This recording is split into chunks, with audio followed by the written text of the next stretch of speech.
Islam sebagai agama yang dinyatakan sebagai agama terakhir penghabisan. Artinya bahwa dari Allah Subhanahu wa Ta'ala tidak akan lagi diturunkan agama yang baru.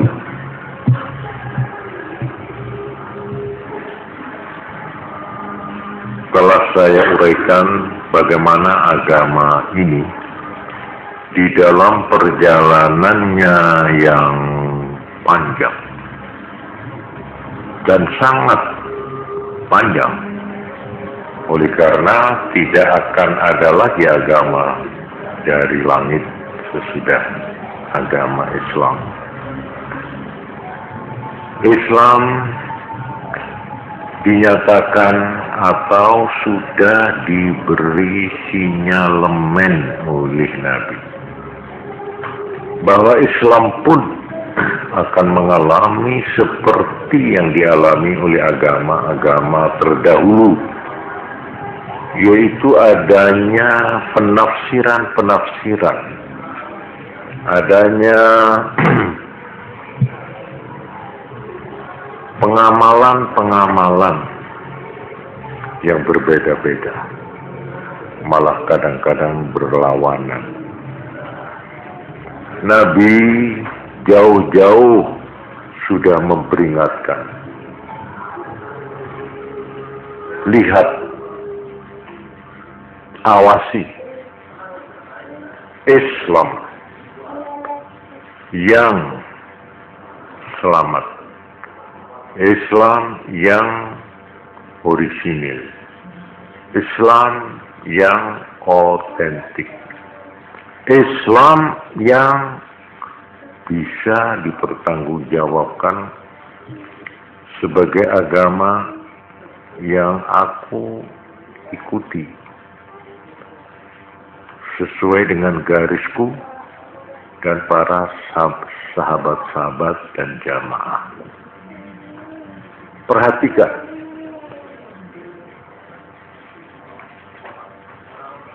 aliran, kelompok atau faham yang mengaku Islam,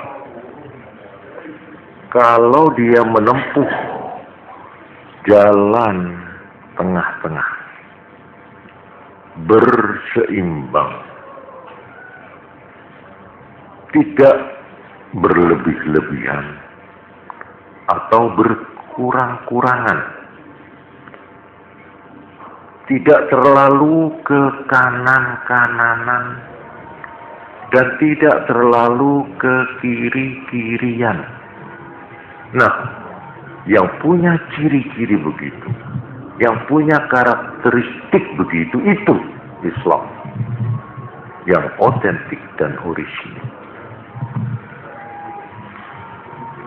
Di dalam Al-Quran sudah saya bacakan sebuah ayat, yaitu surat Al-Baqarah ayat 143 yang berbunyi, wa kadzalika ja'alnakum ummatan wasatan litakunu syuhada'a 'alan nasi wa yakuna ar-rasulu 'alaikum syahida. Demikian pula lah aku menjadikan kamu, hei umat Islam, ummatan wasatan, umat tengah-tengah yang mempertahankan keseimbangan, yang mempertahankan even with keseimbangan, mantap berada di tengah-tengah. Litakunu syuhada 'alan nas, supaya kamu menjadi pengontrol, pengawas atas manusia segenapnya. Dan selanjutnya, wa yakuna ar-rasulu 'alaikum syahida, Rasul Nabi kita Muhammad sallallahu alaihi wasallam akan menjadi pengontrol dan pengawas atas kamu umat Islam. Siapa yang mengikuti sunnati wa jamaati, garisku dan garis para jamaahku. Malam ini untuk menambah dan memperkuat, saya akan bacakan sebuah hadis an Abi Hurairah radhiyallahu anhu qala qala Rasulullah sallallahu alaihi wasallam qaribu wasaddidu wa'lamu annahu lan yanjuwa ahadun minkum bi'amalihi. Qalu wala anta ya Rasulullah. Qal wala ana illa ay yataghammadani Allahu birahmatin minallahi wa fadl. Nabi bersabda qaribu. Qaribu ini yang dimaksud ayil qasdu, tengah-tengah, alladzi la ghuluwa fihi wa la taqsir, tidak kebabas, tidak kurang. Ibarat orang punya ukurannya itu umpamanya 1,5 meter umpamanya tingginya, tidak lebih, tidak melebih-lebih, dan tidak mengurang-urang. Muqarabah. Qaribu itu asalnya dekat, qarib. Ya. Mendekat, berdekatanlah kamu, artinya berada di tengah-tengah. Wasaddidu, dan continue, mantap dan tepat. Qaribu wasaddidu. Qaribu di tengah-tengah, saddidu continue, tepat pada sasaran. Kemudian sabdanya wa'alamu, dan ketahuilah, ya, sungguh pun kamu sudah demikian. Wa'alamu, ketahuilah, annahu lan yanjuwa ahadun minkum bi'amalih. Ini sangat dalam, bahwa tidak seorang pun dari kamu yang selamat karena semata-mata amalnya. Ansih.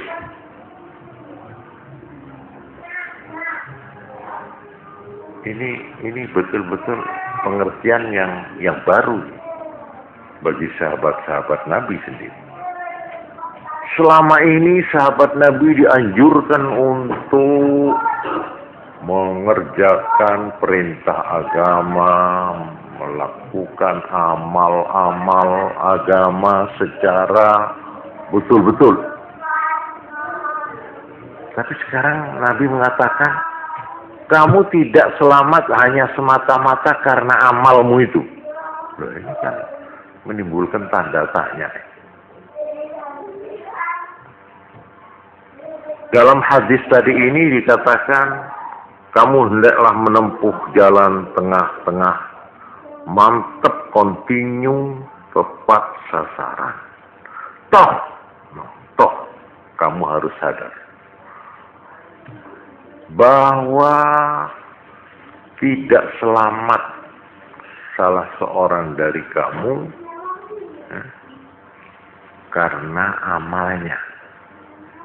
Lu artinya amalmu itu jangan kamu endelkan, jangan kamu pastikan dan yakinkan bahwa amalmu itu akan diterima Allah. amalmu itu akan mulus dan lulus. Lalu para sahabat yang mendengar sabda Nabi ini tanya, wala anta ya Rasulullah, dan juga tidak engkau, wahai utusan Allah. Loh, apakah hukum ini berlaku hanya untuk kami-kami, apa juga untuk Tuhan, untuk Rasulullah sendiri? Bahwa amal itu tidak satu-satunya yang harus diandalkan, yang harus dijadikan andalan atau kepastian, keyakinan bahwa dengan dan karena amalmu ansih kamu akan selamat. Apa betul ini berlaku juga bagi engkau ya Rasulullah? Ya, katanya Nabi. Wala anak, dan tidak pula aku. Aku juga terkena hukum itu. Illa, ini. Tetapi ayyataghammadani Allahu, tapi Allah meliputi aku birahmah, dengan rahmat minallah, kasih sayang Allah, wa fadlin, dan kemurahan. Ini sabda ini artinya di dalam Islam itu ada dua. Kecuali kita harus mengikuti petunjuk-petunjuk seperti tadi, tengah-tengah, jangan berlebih-lebihan, jangan berkurang-kurang. Tapi dalam pada itu ingat, kamu sendiri harus beramal. Kamu harus berusaha. Kamu harus berjuang. Kamu harus mati-matian mengikuti agama semaksimal mungkin. Tetapi, nah ini, di samping amalmu ada lagi yang akan menentukan nasib, yaitu rahmat dan kemurahan Allah. Ini hebat sekali, ajaran Islam ini di sini hebatnya. Tidak hanya karena amal, lalu orang mengendalkan, mendabik dada, seolah-olah aku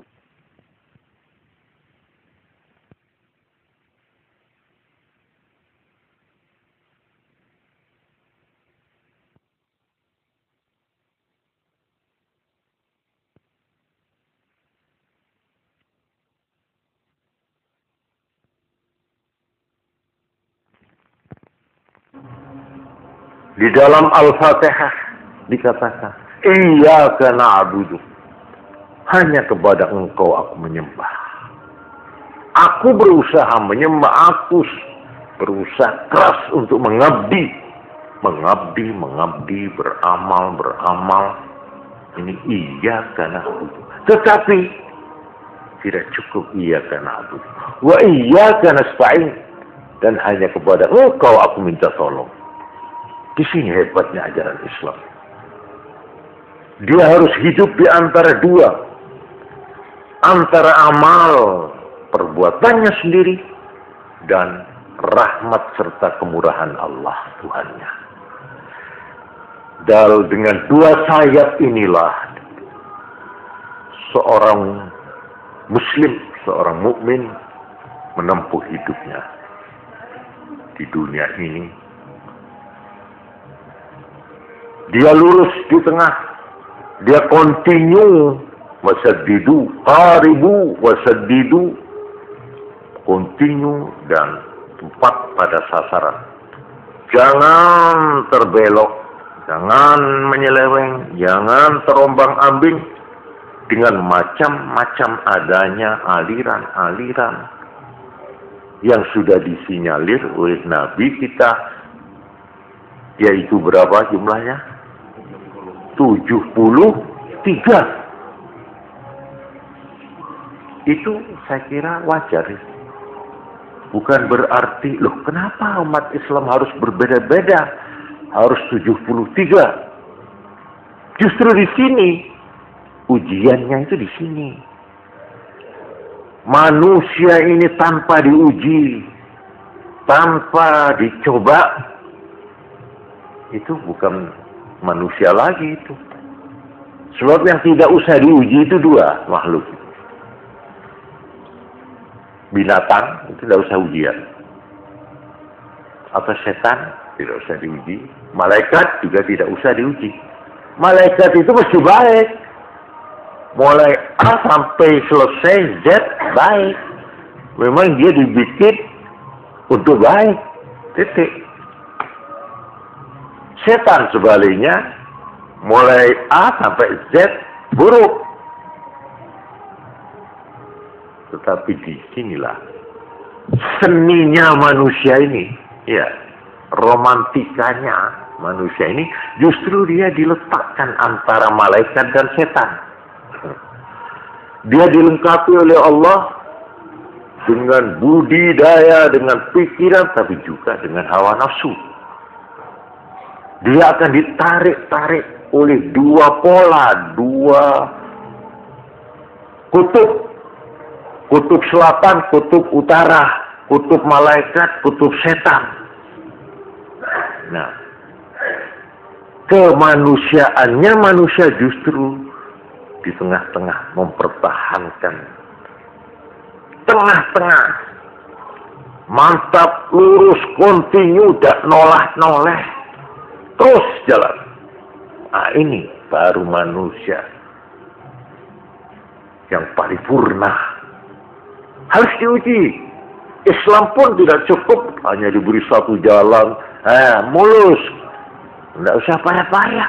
Kasih jalan 73 macam katanya Nabi. Islam itu besok ada 73. Tapi yang selamat cuma satu. Loh, kita ini disuruh cari yang satu ini. Nah, jadi kita harus waspada. Kok ada ajaran ngaku Islam kok ngene? Kok ngajak tukaran tok? Kok ngajak main duwong tok? Iki apa ya Islam dah ini gitu.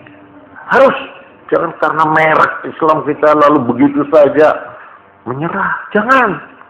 Justru kita ini disuruh menguji kewaspadaan kita. Lalu saya katakan tadi, kalau ajaran itu ajaran yang tidak berlebih-lebihan, yang berseimbang, yang berserasi, yang tidak kaku, yang hasil yang alami, yang natur. Nah, natur ini sendiri tidak pernah alam ini mengalami aturan yang tidak berseimbang. Hukum alam itu kalau dibiarkan manusia, umpamanya manusia tidak usah berusaha apa-apa, alam ini akan berjalan wajar. Antara hujan, kemarau, ini sudah tertib ini. Nanti ada daerah yang begini, gersang, diberi buah-buahan ini, yang begini diberi. Ini ada hukum keseimbangan di alam ini. Ada. Nah, ikilikaken ini nanti didapatkan binatang ini yang akan makan ini, saling ini, sehingga berseimbang. Umpama manusia ini diem aja sudah. Biarkan alam ini berjalan sendiri. Ini akan berjalan, akan menempuh jalan tengah-tengah. Ya.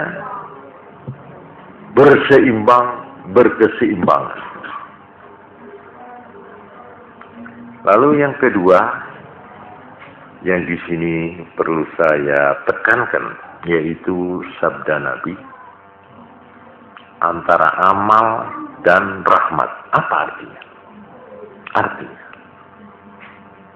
Tuhan Allah itu Maha Kuasa, Maha Bebas.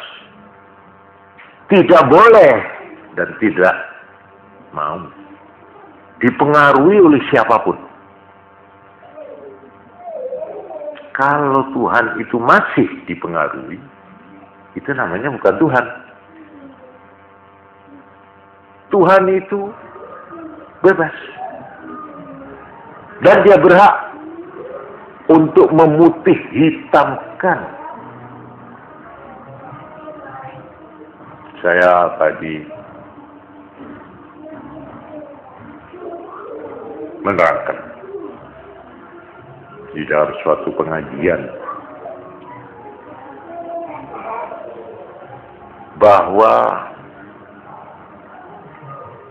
Allah itu digambarkan oleh Allah sendiri sebagai Rabbil Alamin. Alhamdulillah Rabbil Alamin. Menguasai seluruh alam semesta sendiri. Tidak ada yang nemani, tidak ada sistem legislatif, eksekutif, yudikatif, nggak ada trias politika, itu tidak ada dalam pengaturan alam. Mutlak di tangan Allah. Nah, biasanya gambaran kita, kalau ada orang mempunyai kekuasaan mutlak, itu biasanya lalu diktator, gitu. Diktator, kejem, despotis, dan sebagainya. Ya maklum, mesti ini gak ada yang ganggu-gugat. Nah, di sini Tuhan mengatakan, Tuhan Allah yang ngijeni kekuasaan soal alam manusia semua ini, tapi ketahuilah bahwa di dalam ngijeni Allah itu tidak didasarkan atas keserakahan, tidak didasarkan atas monopoli dalam arti mau enak dewi, tidak. Digambarkan di sana Rabbil Alamin Ar-Rahmanir Rahim, yang penuh kasih sayang. Dia menyendiri memerintah alam ini, memutih hitamkan alam ini, termasuk manusia. Bebas, tapi dikatakan kemutlakan Tuhan, kemonopolian Tuhan, kemahakuasaan Tuhan itu didasari Ar-Rahmanir Rahim, Maha Penyayang, Maha Pengasih, cinta kasih. Tapi jangan kamu manusia, karena mengetahui Tuhan Allah itu kasih sayang, lalu kamu benowo. Lu kuwe ku kakek puni, kone pangeran ku Rahman Rahim, ngerti gue? Loh, jadi karena itu lekas-lekas disusuli Malik Yaumiddin.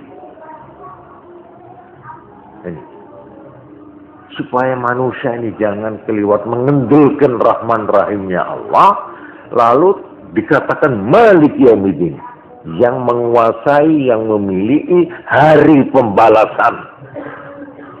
Artinya setiap perbuatan jahat jangan dikira tidak akan diperhitungkan. Tiap-tiap kelengahan, tiap-tiap keteledoran, seujung rambutku, mithqala dzarrah, sebobot atom pun akan diperiksa oleh Tuhan. Kamu lolos di sini, lolos dari polisi, lolos dari rumah tangga, lolos dari istrimu, tapi kamu tidak lolos dari Tuhan. Ini Malik Yaumiddin. Jadi maksudnya kita ini supaya hidup di tengah-tengah antara Rahman Rahim dan antara Maliki Yaumiddin, antara Tuhan yang kasih, yang penuh kasih sayang, juga yang tegas. Malik Yaumiddin itu tegas bertindak kalau salah kita itu. Jadi ibaratnya hakim, dia tegas bertindak, ya, tapi juga dia itu penuh kasih sayang. Jadi kita ini supaya hidup antara dua ini, jangan mengendurkan amal, tok, dengan tidak memohonkan rahmat dan kemurahan Tuhan. Nah, inilah. Jadi kita itu disuruh hidup tawassut wal i'tidal, tengah-tengah. Jangan terlalu manja kepada Tuhan, tapi jangan putus asa pada Tuhan. Jangan dikira kamu 99 kali membunuh orang. Ada hadis. Dia putus asa, dia cari kiai, cari pendeta. Ini zaman kuno, Bani Israel. Ini kisah Nabi. Setelah dia 99 kali membunuh, datang pada seseorang yang dianggap ahli agama. Oleh orang ini zaman dulu, zaman Bani Israel, zaman Yahudi. Ini dongengan Nabi. Terus dijawab oleh ini ahli agama. Berapa kali kamu membunuh? 90. Aduh, sudah tidak ada jalan lolos. Kamu pasti dipetenteng. Tidak ada jalan. Ini orang yang sudah putus asa. Oh, begitu ya, Pak ahli agama. Ya. Jadi saya sudah tertutup jalan saya karena saya membunuh 99 kali. Ya. Baiklah kalau begitu. Saya akan genapi angka saya ini dengan yang ke-100 dengan kamu tuh dibunuh. Ahli agama tadi itu yang menutup pintu itu dibunuh. Genap 100 dia. Sesudah dia puas, marah dia itu. Saya ini putus asa. Dosa saya mengikuti saya, menghantui saya. 99 nyawa menghantui saya dalam hidup saya. Kok sekarang oleh Bapak, ini ahli agama, saya tidak sebut pastor, tidak sebut kiai. Sebab ini zaman Bani Israel ini. Ini kok dikatakan jalan tertutup katanya. Tuhan tidak akan mengampuni dosa saya. Akhirnya, ini cerita hadis. Akhirnya orang ini datang kepada orang yang lain. Orang lain ini lalu memberi advice begini. Begini saja saudara ya. Untuk membuktikan bahwa saudara bermaksud ingin memperbaiki diri saudara yang sudah kotor, berumuran dosa. Baiklah, di sana ada sebuah desa jauh. Di sana. Entah berapa ratus kilo, tidak dijelaskan dalam hadis itu. Coba saudara ke sana. Di sana orang semua baik-baik. Menyembah Tuhan. Dengan ruku, damai. Walhasil hidup surgawi di sana itu. Cobalah saudara datang ke sana. Supaya saudara menjadi orang seperti mereka. Desa sampean yang kotor ini. Negeri sampean yang karenanya sampean berlumuran darah dan dosa ini, tinggalkan. Baik. Terus dia jalan. Itu rupanya terlalu jauh. Dia lupa tidak bawa bekal, tidak bawa apa-apa. Karena dirangsang oleh semangatnya ingin jadi orang baik. Akhirnya di tengah jalan dia kehausan, kelaparan. Jatuh pingsan dia. Di tengah jalan, di bawah terik matahari. Akhirnya dia masih didorong oleh keinginan ingin menjadi orang baik, ingin menebus dosa. Dia merangkak. Dengan dadanya dia ngesot. Akhirnya mati dia. Mati di tengah jalan. Nah, datanglah malaikat dua. Ini oleh Nabi. Ini Nabi yang menggambarkan, melukiskan. Yang satu itu malaikatul azab. Malaikat yang khusus bagian tukang siksa. Al-Goju. Nah, yang satu malaikatul rahmah. Yang memberi rahmat dan kesenangan. Pokoknya bagian memberi upah. Surga apa. Pokoknya ini gampang-gampangan. Bagian penjara. Itulah ini yang satu. Yang satu ini bagian pengampunan. Ini rebutan ini. Loh, kok sampean datang sini? Loh iya. Ini 100 kali membunuh ini. Ini sudah bagian saya ini. Ini bagian saya. Tapi katanya, nanti dulu. Saya juga ditugaskan ke sini oleh Tuhan untuk menangani orang ini yang mati. Loh, kok sampean kemana? Loh, ini orang ingin menjadi orang baik. Dia ingin menebus dosa. Dia mati kelaparan dan kehausan ini. Dia akan menuju desa itu. Dia ingin menjadi orang baik. Karena itu bagian saya ini. Nggak bisa. Dia, ini dosa sudah terang 100 nih. 100 nyawa yang dibunuh. Akhirnya datang orang. Ini malaikat juga ini. Cuma sebagai orang yang arbiter, penengah. Ini ada apa ini, saudara-saudara? Ya inilah, gini sajalah, sudah. Ini saya punya pendapat, jalan keluarnya begini. Sekarang kita ukur orang ini. Antara dia dan desanya yang ditinggalkan berapa kilo, berapa meter. Dan antara dia dengan desa yang akan dituju berapa. Artinya dia membuktikan ya dengan tenaganya bahwa dia betul-betul ingin menebus dosanya. Itu sampai di mana? Coba. Akhirnya diukur. Ternyata lebih dekat ke desa yang akan dituju. Nah, bagian saya, bagian malaikat rahmat, dia diampuni dosanya. Karena dia bersungguh-sungguh menyadari dosanya. Sekalipun belum ketekan. Nah, ini namanya hukum rahmat dan kemurahan Tuhan. Bukan karena amal. Kalau amal dia harus dikepui itu. Harus dipetenteng itu di neraka. Usang 100, usang 50 songo. Terus digenepi ambil Pak Kiai ini dipateni pisang. Ya betul sekali. Akhirnya 100. Akhirnya kalau lihat amalnya, dia harus masuk penjara itu. Harus ditembak mati dia itu mestinya. Nah, ini mestinya itu. Bromocora itu masuk. Tapi Allah bukan manusia. Bukan makhluk yang dipengaruhi oleh pertimbangan-pertimbangan luar. Allah mempunyai kekuasaan penuh, kebebasan penuh untuk menentukan apa-apa. Karena itu, dengan rahmat dan fadlnya, dia diterima sebagai orang yang terampuni dosanya. Cobalah. Bayangkan, pikirkan ini hadis ini.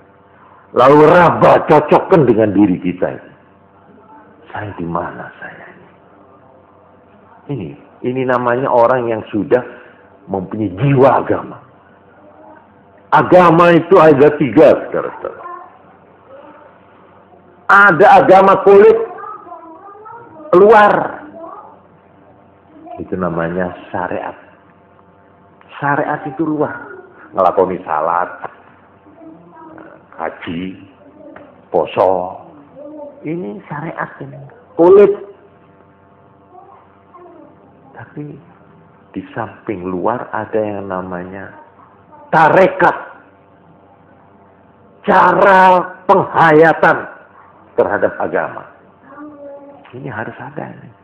Tidak cukup hanya wes aku wis genep kok salate wis ngene pasane ya wis terus piye wis kate wis mlebu ngono ae wis.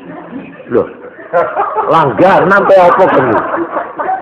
Iya pokoke aku bangsa swarga nek aku iki. Piye jajale salate ya wis sregep dhewe. Aku iki salat Jumat ya kaji pisan, ya zakat ya iki. Arep apa neh? Ya ngendelne namanya itu. Ngendelkan amal ini. Ini justru dilarang ini oleh agama. Jangan. Kamu jangan mendabik dada karena telah melakukan perintah agama. Itu baru kulit. Baru kulit. Nah, di sini ada yang namanya syariat, ada yang namanya tarekat, dan ada yang namanya hakikat. Ini agama. Bahasanya yang dipakai oleh ulama-ulama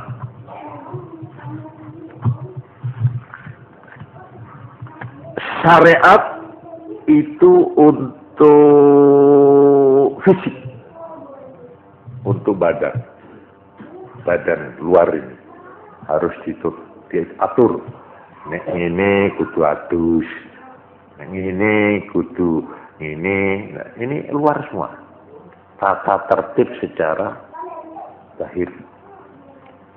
Nek arep salat kudu wudu, nek ngene kudu ngene, nek wong arep kumpul karo wong lanang wedok ya kudu kawin ngene, kudu ngene. Ono cara-cara tatanan luar itu syariat namanya. Tapi di samping itu tidak cukup, harus ada penghayatan. Nah, karena itu tarekat itu dikatakan lil qulub, untuk hati. Untuk dalam arti secara rohani atau kebatinannya itu harus ada. Kebatinan.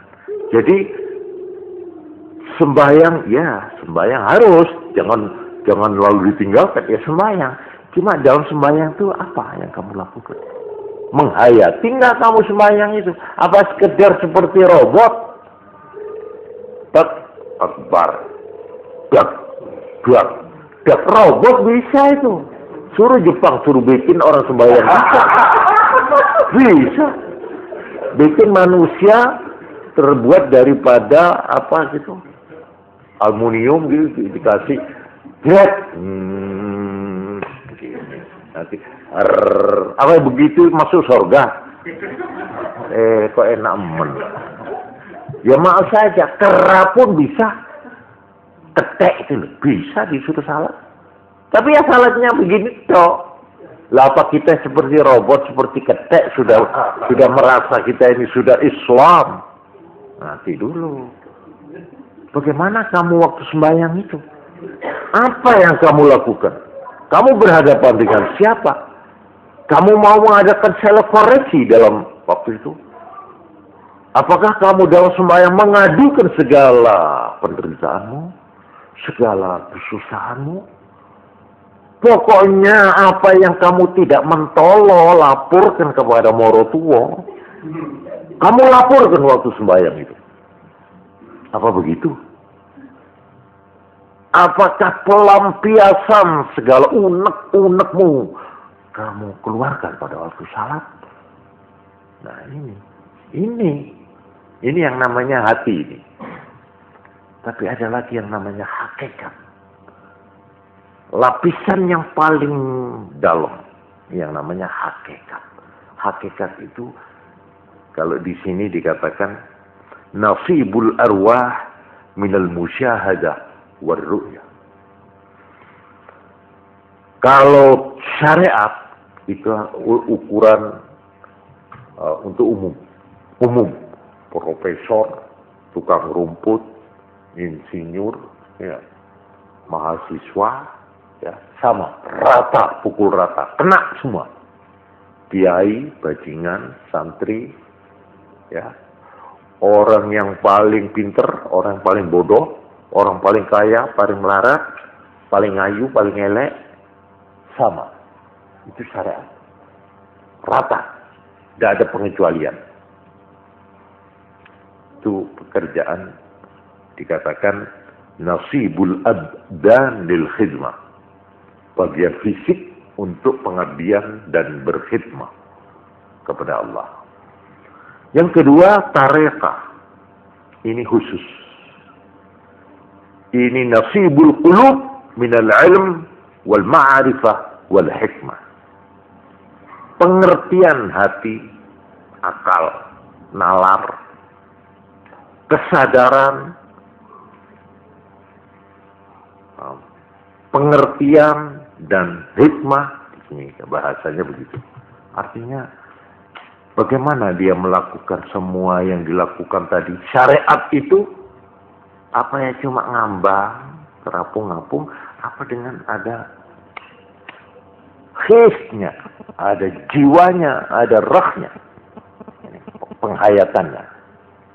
Ini yang kedua. Terus yang ketiga, hakikat. Li'akhassil khasa, lebih khusus lagi. Dia sudah mulai mengalami hal-hal yang gaib-gaib. Orang ini sudah begitu terlatih di dalam soal agama. Syariatnya, tarekatnya. Jangan diartikan tarekat-tarekat itu loh. Lain, tarekat-tarekat yang orang-orang banyak itu bukan itu, bukan. Penghayatan lah ya, penghayatan.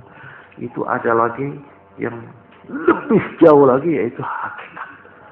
Dia melihat segala sesuatu itu dengan pengalaman-pengalaman yang betul-betul tidak bisa dilukiskan dengan ucapan, tapi hanya bisa dialami oleh orangnya itu sendiri. Ya, itu perasaan. Ya, ini yang kadang-kadang orang itu keliru menilainya. Ini ilmu dakik jeru, ilmu. Jadi kalau ada orang, ya maaf, di luar Islam ingin ngeroi rahasia yang alam jagat gitu ya. Islam juga ada dengan tuntunan. Jadi jangan dikira umpamanya ada atau ilmu kebatinan, kasunyatan, apalagi itu sebenarnya itu bagian kecil dari ajaran Islam. Cuma Islam ini merupakan satu paket. Syariat, ya tarekat, ya hakikat. Itu merupakan satu paket. Syarat mutlak iman kepada Allah, kepada Rasul Nabi Muhammad. Ini fondasi. Di atas fondasi ini lalu disusun syariat, tarekat, hakikat. Jadi sebenarnya kalau kita bertanya pada diri sendiri, apakah saya beragama ini sudah cukup dengan ngelakoni salat ini? Saya jawab dengan penuh keyakinan, belum apa-apa. Sampan itu baru sepertiga jalan. Baru sepertiga. Karena itu jangan ngendel-ngendelkan. Aku Jum'ahan tinggi aku. Jum'ahan kok dipamer-pamer nanti di opo? Lu maksa mau setahun Jum'ahan terus. Lah ya arep apa nek Jum'ahan terus setahun ki arep apa kon? Iya swarga. Lha ngono iki apa yo? Iki dagang apa piye kan iki? Pangeran kok jak dagang gitu piye? Jadi malah ada orang yang sudah memilih agama tiga rangkap tadi. Tiga ganda itu, tiga dimensi itu, ya syariat, ya tarekat, ya hakikat. Dia waktu ditanya, kamu sembahyang ingin apa? Ingin surga? Enggak. Saya tidak ingin surga. Kenapa? Loh, semua orang ingin surga. Loh, kalau dasar saya sembahyang itu hanya ingin surga, apa bedanya saya dengan calo-calo, maklar-maklar, dengan pedagang itu kan komersial namanya. Saya mau sembahyang kalau dikasih untuk itu surga, bidadari, minta ini, apa itu? Itu pekerjaan anak kecil. Tidak mau mandi kalau tidak dipersen. Apa itu? Enggak, saya tidak itu. Saya tidak tergolong itu. Oh, kalau begitu sampean takut neraka ya, dikitnya. Enggak. Bukan takut neraka dulu, Man. Kalau saya sembahyang hanya karena takut neraka, itu artinya kan saya nggak mau mandi kalau tidak dipukul oleh ayah. Ayo, pada film habis tempat. Gitu. Enggak bang, sembahyang. Itu satu. Itu apa? Itu ibadahnya anak kecil. Minta persen atau takut dipukul. Habis apa tujuannya? Saya sembahyang karena diperintah oleh Allah. Orang yang tanya rodok kaget. Oh, rodok sadar ini. Tadinya dia cuma begitu tok. Dianggap agama ki swarga neraka, persen, gepuk, wis menurut ae.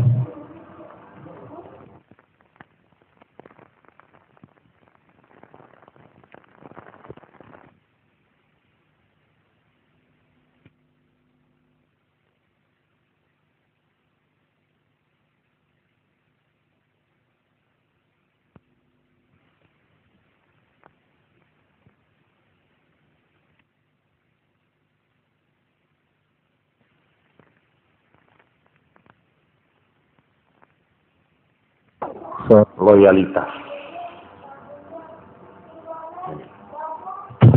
Apa lalu maumu dengan menjalankan perintah Allah itu?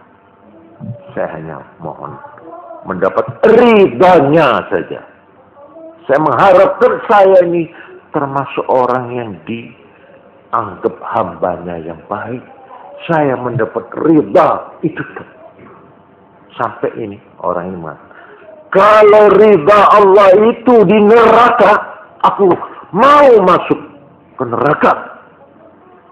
Saya bersedia. Kalau di sana ridha Allah. Kalau saya mendapat ridha Allah di dalam kemelaratan, saya jadi kere mau saya. Ini loh, orang yang sudah beragama ini namanya ini. Ini orang yang beragama betul ini. Dia tidak, saya tidak mau beragama kalau tidak kaya. Loh, ya apa-apa agama kok syukur kaya dan melarat. Saya tidak mau agama. Kenapa? Lah melarat terus ini. Salat yang pira aku orang tahu berubah nasibku. Loh, iki apa-apa nih kok dia diukur ngono, cetek banget. Cetek banget. Nah ini, karena itu bagi orang yang sedikitnya mengerti ya bahwa semua perintah agama itu bukan karena kepentingan Tuhan. Bukan. Kau sembah atau kamu tidak sembah. Kamu jadi orang jahat semua, menjadi durhaka atau menjadi orang taat. Tuhan tidak memerlukan. Tidak butuh. Sama dengan tidak perlunya air kepada manusia. Kau tidak gelem maju, sakarmu. Katanya si air. Kau nala aku, sakarmu. Kau gelem seneng aku, sakarmu. Sing seneng gitu aku kon. Iya benda.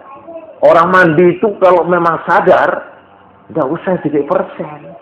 Gilanya, tak kayak duit, aduh. Aku tak anggap arek dah anak dah, ingusep. Menghina kok ini. Keringetku ini sambunnya ini kak. Dosa kok ngongkot. Ini jelas aku ini masa iso klimis nih. Nah orang gelak adus malah mari adus tak pupuri tak kayak ngene nek kaken kok malah rusak. Ya itu nemen-nemen ya wong anu ini. Malah rusak saya itu loh betul awet. Jadi buat orang yang sadar maka bukan agama membutuhkan orang, tapi orang membutuhkan agama. Bukan air membutuhkan orang, tapi orang membutuhkan air. Bukan orang yang bukan mandi yang membutuhkan orang, tapi orang memerlukan mandi. Ini kan logika yang wajar, Bang. Agama juga begitu. Agama itu karena itu Tuhan tidak neko-neko dengan agama. Agama itu diatur menurut 3 dimensi. Pertama untuk mengatur kehidupan luarnya manusia supaya jangan tubrukan, supaya tentrem, supaya aman, supaya baik, diberi syariat, aturan syariat. Oke, lakonono. Lalu lintas, ini tidak boleh begini. Ada orang yang aku pokoknya ingin saya ambil kepunyaan orang, tak ada orang, tak ro izin, tak izin, mamane. Ya silakan. Masa perlu ya sudah akhirnya dia dibunuh karena mencuri barangnya orang, dibunuh. Ya rasa tidak apa-apa. Kamu tidak mengikuti aturan ini, hukum secara luar, zahir, syariat. Ya, kalau negara ya aturan hukum yang sudah ditetapkan undang-undang, silakan. Loh ini loh, hukum bukan memerlukan manusia, tapi manusia memerlukan hukum. Ini bagi orang yang sudah mempunyai kesadaran hukum. Tapi di samping itu, manusia tidak hanya mempunyai kepentingan fisik, dia mempunyai susunan lain, yaitu perasaan, kehalusan, kesenian, pikiran, dan itu dilengkapi dengan tarekat dan hakikat. Hakikat ini sudah puncak. hakikat puncak. Dia nanti dalam keadaan-keadaan tertentu bisa seperti telepati, mempunyai hubungan jarak jauh. Kroso. Ada itu. Nah ini tapi tidak bisa diceritakan ini. Tidak bisa. Dipelajari juga tidak bisa ini. Nah kalau sihir bisa. Sihir lain. Atau itu terus mari senang. Mari benci. Oh nengono kena dipelajari. Ilmu perdukunan itu. Tidak ada sangkut pautnya dengan agama ini. Ini radarnya sudah begitu halus. Sehingga dia bisa kontak langsung dengan Allah. Dia langsung kontak dengan malaikat. Dia langsung kontak dengan orang-orang tertentu yang dipisah dengan dalam jarak yang jauh. Tidak ada jarak jauh. Ini hakikat. Ini orang yang begini ini tidak banyak. Tapi ada. Tapi tidak banyak. Jangan karena sampean tidak begitu loh. Ngomong kosong. Kenapa? Sebab saya tidak pernah begitu. Loh, kok dasarnya karena saya tidak pernah begitu. Jangan kan sama dengan ini, maaf ini seperti orang kawin. Kok ini yang kawin? Nerungi ini belum bikin. Lah, ini tidak bisa diceritakan nang wong sing durung kawin, gak iso.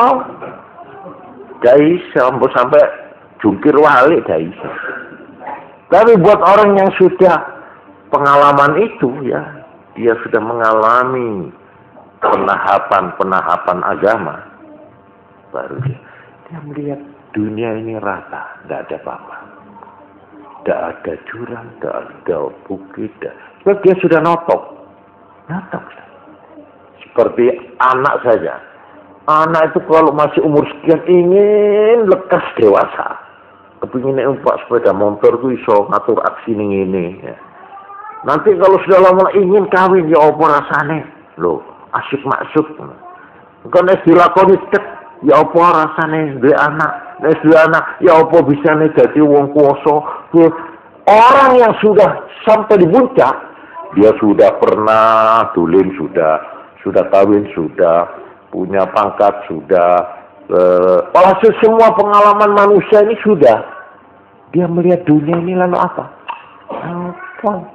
Iku, dia tuh terus bekerja 24 jam dah berhenti. Ditanyakan mau bikin rumah karena dia tidak punya rumah. Lah sampean sudah punya rumah, apa ya? Perjalanannya dia masih baru akan bikin rumah. Sedang saya sudah belenak nang omahi, kepingin dolek liane begini. Nah, tingkat orang dan agama juga begitu. Seolah-olah yang penting ini. Nanti kalau sudah berhasil, ini kan gledek gitu saja. Ingin yang lebih lagi, ya kan? Lah wes umpama manusia iki dituruti. Jaluk apa kan? Umpama ini ada orang. Saya ingin makan, ya, nah ini sak bodak di tanganan. Gini sak bodak mboten lah iya, tak kurang tuh saya tangan. Tapi mboten lawe. Cuma ini wedhus siji, daten gule. Tepno nang wong iki panganan. Ya ono sing ngancani entekno. Jajale mau iki etok niki. Saiki aku kepengin sepatu. Iya sepatu iku 2 lemari sepatu. Gendeng iku ono sing jinjit dawa, ono sing setengah, ono sing sakarmu. Entekno sak lemari. Upama ya. Ya wis apa maneh? Apa? Lalu omah, wis iki lho, omah iku telu, pilih. Ya ampun, alhamdulillah bersyukur. Apa maneh? Motor. Jaluk sing apa? Sing perauto iko. Pokoknya dituruti. Pun upami sampean dhewe lho sak niki. Turuti napa malih sampean sing kepingin. Kula niki kepingin mlebu surat kabar. Oh iya wis delokno. Wartawan iki sampe sebut nggih. Sedina seminggu niki nang jenenge niki tok sampean pacak. Terus tulisan. Sampe akhirnya benak. Lagi terus apa mana? Dolek apa mana?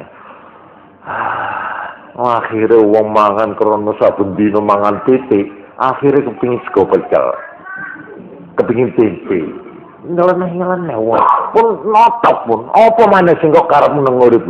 Kepingin anak putunya sakei. Mamane keturutan, nggih. Putune pamane 17 pamane. Anake 15. Wis arep maneh. Wis pengin urip cukup ya wis tak kaya cukup wis. Wis pokoknya dia tidak diberi kesempatan untuk kerja lagi. Coba. Dia tidak punya tujuan lagi di dalam hidup ini. Lalu apa? Sesudah semua dipenuhi apa lalu? Coba sampean dhewe sak nigraya. Aku diparil. Aku ini keturutan kan. Wabeh. Ya wis seger waras bojo ayu malah gak cukup siji. Mbamane iki nggih. Apa maneh motor iki kekayaan kekuasaan ya wis kon pokoke sak Jember kuasa dhewe mbamane.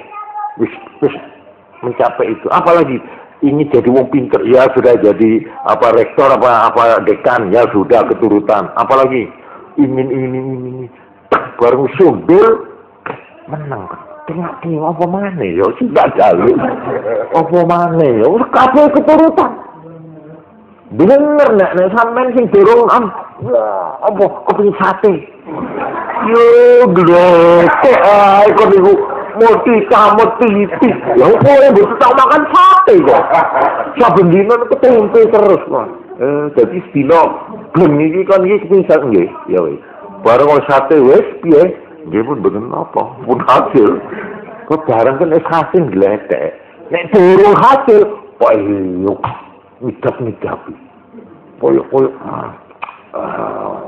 supaya ini merangsang memang betul tapi kalau sudah tercapai sampai cak dulu di omah bareng di omah yang apa sampean apa ya gelek alhamdulillah aku tak biro kok ambuni kan sampai di motor asalnya elek api maksud paling apa kok ambungi terus paling perbelenda kirangan seminggu kirangan setahun coba lalu yang kamu cari apa di dunia ini ini kalau ada pertanyaan untuk apa kamu hidup ini yang jawab hanya agama kalau kamu tanya pada dirimu sendiri masing-masing orang satu saya hidup demi untuk mencari sate, titik. Ini saya hanya ingin punya gudang tembakau, ya. Terus ini, saya hanya ingin punya istri, titik. Apalagi, saya ingin bisa jadi seri tor. Ada cili, bisa umur rolas tidak. Bisa tor, oh guriku tayang deh. Kayak apa? Coba takonono menusuk kabeh. Gledek ayo. Yang tertinggi apa? Sampai orang itu kalau sudah sampai ke puncak, bingung ya. Siapa itu yang menemukan atom itu siapa? Siapa namanya? Einstein. Einstein.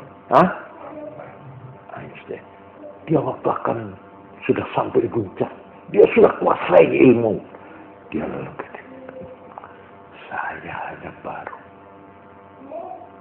sedikit yang saya ketahui dari alam. Aku lihat alam di sekelilingku. Daerah yang belum aku ketahui jauh lebih luas. Dia menangis merapat karena dia merasa kerdil. Padahal kita sudah mendewa-dewakan dia itu. Saya ingin seperti dia itu, sampai gecek-gecek moro tua kok. Saking olehku kepingin mencapai tingkat tertinggi. Jadi artinya kehausan manusia di dalam hidup ini oleh agama sudah diberi persediaan 3, yaitu syariat, tarekat, hakikat. Jasmania secara fisik, ya, dan secara ini hatinya, pengalaman batinnya, dan ada lagi yang lebih mendasar lagi itu hakikat. Orang kalau sudah sampai ke hakikat, semua ini bukan apa-apa. Akhirnya dia beragama pun ya semata-mata menjalankan perintah dan dia mencari ridha Allah. Dia tidak mengharapkan bidadari. Bidadari di sini di Hollywood banyak. Buat apa? Ini orang Hollywood kan menantang surga dia. Buat apa kita beragama cari bidadari jauh-jauh? Sekarang saya mau ciptakan surga di sini. Dia bikin bidadari sing telanjang apa itu. Itu menantang itu sebenarnya. Buat apa ini istana? saya bikin istana yang paling indah, yang paling kamu dambakan. Jadi kita ini kalau sudah mengikuti perintah Allah,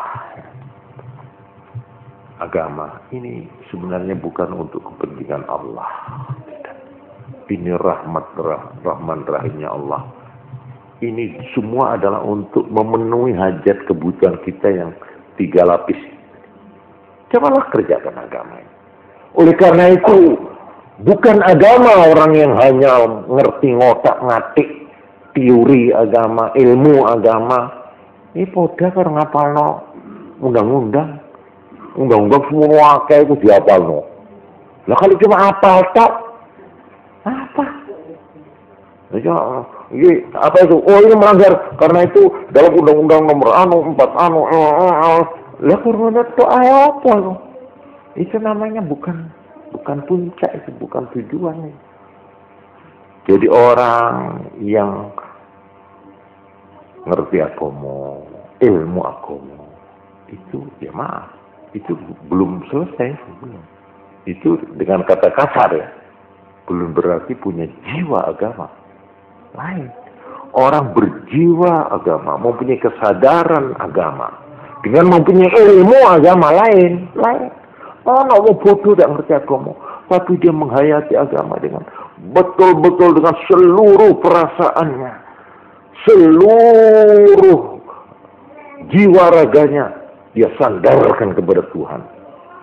Orangnya sebenarnya gak ngerti ditakoni napa anu dalile, oh kok dalil, kula niki mboten ngerti dalil. Kula niki namung derma nglampahi. Tapi dia tekun, penuh kesadaran. Tidak ada kesombongan. Aku wis nglakoni. Aku wis sembahyang, aku wis sedekah, aku wis ngene, aku wong pinter, aku wong kaya, aku wong pangkat. Lho nek wong ngono iku kira-kira tambah karo pangeran. Tenang. Karena itu di dalam hadis tadi dikatakan, ingatlah kamu ya, betapapun lurus perjalananmu, betapapun baik amalmu, kamu tidak selamat hanya semata-mata karena amal, tetapi masih membutuhkan rahmat dan fadlnya Allah. Ini sekedar apa itu untuk menambah ya. Nah, nanti insya Allah saya akan menguraikan bahwa Islam sebagai agama mempunyai tatanan yang disebut syariat.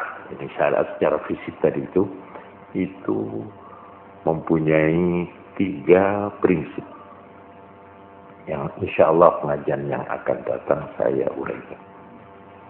Pertama, adamul haraj, tidak adanya kesulitan, keruwetan, kerumitan di dalam aturan agama. Peraturan perintah agama dan larangan agama sama sekali tidak mengandung pembelengguan atau penyukaran, penyulitan kepada manusia yang wajar. Ada terus sebagai cedek ngaji ya aku mau podo karo mlebu penjara. Ini raul, ini haram, ini raul, ini railo. Wis ora kerasan ya. Kakek punika melu agama iku. Malah kula niku oleh lapor ana wong kepingin neruh melok ngaji tapi wedi nang ngaji. Lho kok wedi? Serem jeneng ngaji. Kok gek mlebu leng gua nang kono kudu bakar dupa terus mantuk ngene terus ono garuh-garuh wae kudu ngene lho kok serem bener gambarane ngoten aku mau dianggap kaya ngoten niku padahal ngene iki kula mangke insyaallah kula terangkan bahwa Islam sebagai agama itu mempunyai prinsip-prinsip. 1, adamul haraj, tidak ada kesulitan. Tidak ada pembebanan, membebani manusia di luar yang wajar. Tidak ada. Ini 1. 2, taklilut takalif. Sedikit perintahnya. sedikit perintahnya. Ya sudah, nanti akan saya terangkan. Ketiga, at-tadrij fit tasyri'. Apa itu? Berangsur-angsur di dalam melaksanakan perintah agama. Jadi tidak sabar, itu tidak seketika, tidak. Nah, ini nanti 3 prinsip ini perlu kita pahami supaya kita itu memandang agama itu punya pandangan yang bersih, yang wajar. Jangan dibayangkan agama itu seperti yang serem-serem atau yang saja yang ngejak rasa-rasa nurib umpamane. Gambaran wis malah agama ku malah semangat iki malah dagang bareng malah ngendoni. Lho, kok iso ngono ya opo? Itu salahmu. Itu salahmu to salahe sing mulang kuwi. Sak temene jane piye ayo.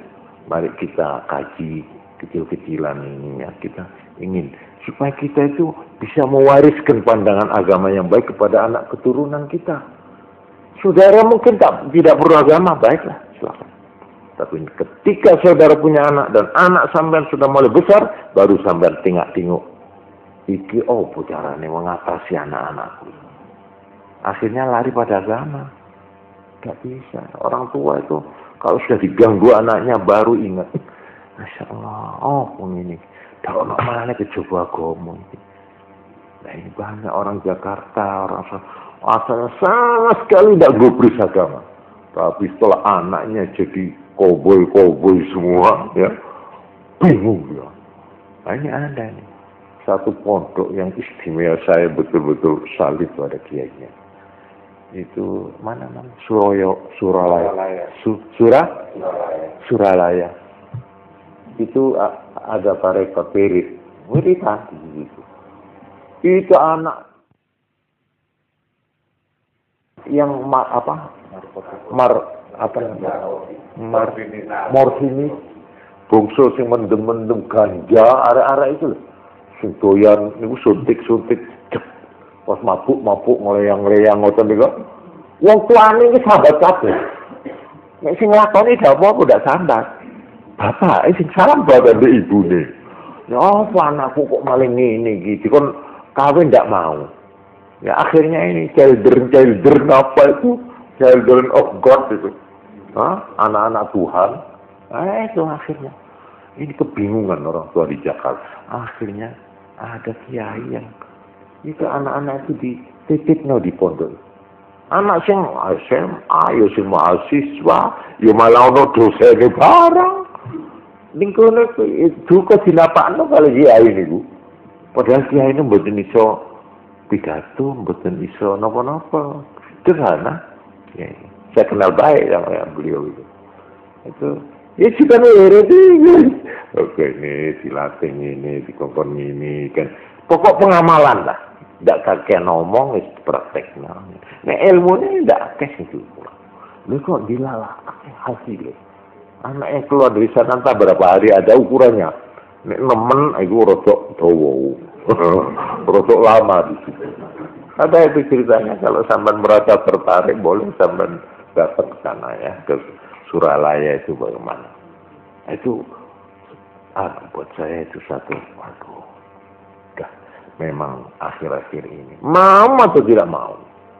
Saudara tolak atau tidak tolak, akhirnya saudara akan mencari agama. Entah untuk saudara sendiri atau untuk anak saudara. Masa depan ini saya kira orang akan banyak kalau udara pencemaran itu apa namanya? Polusi. Udara ini makin banyak pencemaran, juga kehidupan masyarakat kita ini bukan tambah aman tapi tambah pencemaran tuh banyak, sampai orang yang paling jahat pun ikut bingung dia ingin cari bagaimana menyelamatkan dari pencemaran, padahal ini bajingan, apalagi yang tidak bajingan. Coba orang tua yang wajar aja saben hari ini dak dikduk biar aku selamat orang terkiris terus. Karena melihat pencemaran pergaulan sekarang ini bukan main. Karena itu saya sekali lagi, bukan air yang membutuhkan manusia, tapi akhirnya manusia yang membutuhkan air. Ini kesadaran pasti akan timbul. Saya tidak pesimis tapi optimis.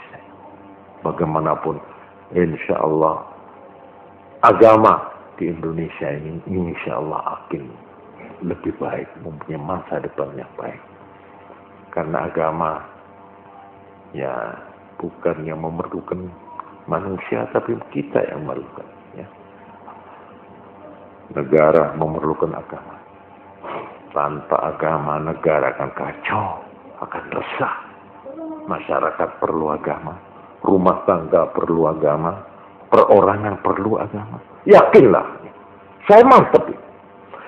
Boleh saudara caci maki agama sekarang, boleh saudara lari dari agama sekarang, boleh, silakan. Itu hak saudara. Dan pada satu waktu, ketika saudara terpukul oleh keadaan yang tidak diduga-duga, atau oleh permainan nasib, entah nasib sampean, entah nasib putranya, entah nasib rumah tangganya, entah nasib perusahaannya, pasti saudara akan mencari agama. Karena itu jauh-jauh saya, sekalipun hanya jumlah sedikit, saya senang ingin bersama-sama sampean yang hadir ini. Marilah kita cari agama yang agama yang diperlukan itu apa oleh manusia. Yang katanya Pak Ahmad tadi itu air. Kita memerlukan air untuk makan, minum, untuk mandi, untuk membersihkan. Agama juga begitu. Nah, tadi kemarin pertama pengajian ini sudah saya dahulukan bahwa Islam oleh Nabi disinyalir ada 73. Artinya kita harus hati-hati. Islam memilih Islam itu sendiri, kita juga harus hati-hati. Jangan asal Islam. Karena itu pertanyaan saya yang saya selalu lemparkan di tengah-tengah publik. Siapakah yang representatif yang menerangkan atau mewakili Islam? Siapa yang representatif? Ini Islam. Saudara-saudara, Islam itu begini. Iki ini sing ngono sing lagi sing yang representatif, yang bisa dipertanggungjawabkan mewakili suara Islam, ajaran Islam yang benar, itu yang mana? Ini satu pertanyaan. Saya tidak mengaku dan menuduh, tidak. Marilah kita berusaha mencari ini. Sebab Nabi sendiri sudah mensinyalir. Ya kenapa kok dibikin macam-macam? Nah, justru dalam bermacam-macam inilah kita itu akan menemukan jalan terang dan jalan kebenaran. Manusia yang bertugas untuk menggali di antara yang gelap mencari yang terang. Di antara campur aduk yang tidak sumrawut ini mencari jalan yang lurus. Itu manusia, tugas manusia. Di antara kerutan dan kesulitan, bagaimana mengatasi? Nah ini fungsi manusia yang terutama di sini. Lah nek dak ngono jadi mesin naik beres. Mesin itu sekali tukang ngejur ya sudah merem ngejur ono apa dijur, ono duwe ono apa dijur, kerjanya begitu tak merem itu. Lah kita jangan jadi mesin. Kita punya otak, kita punya hati nurani. Justru untuk inilah kita diciptakan oleh Tuhan untuk hidup. Kalau saudara menerima kesulitan hidup, problema, persoalan, lalu sampean sembuh, loh. Ini justru ini yang melanggar fitrah saudara sebagai manusia. Saudara harus berani. Nah ini tadi itu. Kalau saudara naik pangkat, kekayaan memuncak, Lalu kita metiti kehilangan keseimbangan, overacting, lalu lupa daratan, mabuk, umpamanya. Nah, ini sampean sudah menyalahi fitrah. Saudara dibikin oleh Tuhan tidak untuk itu. Sebaliknya saudara kalau jatuh, bangkrut, dipecat teko, pangkatnya atau dari pekerjaannya, terus ditipu orang, dagang, hasil sampai akhirnya sampai nanti jadi orang pikir. Nang sing wedok diplero itu, apa anak-anak kabeh ndak ono sing taat wani kabeh nang aku. Bojoku yo ngono kabeh. Wah, sebab aku. Lah ini juga salah, itu menyalahi fitrah, Mas. Tugas misi sampean dalam hidup tidak boleh. Sampean harus menemukan jalan keseimbangan, jalan tengah, jalan tawassut, i'tidal, berseimbang. Bagaimana saudara mempertahankan dengan hidup ini sehingga saudara lolos dan lulus. Sekian saja, saya mohon maaf kalau kepanjangannya, saya mohon maaf. Kurang lebihnya saya mohon maaf, mudah-mudahan pengajian yang ala kadarnya ini bisa kita sambung lagi minggu yang akan datang. Sekian, Assalamualaikum warahmatullahi wabarakatuh.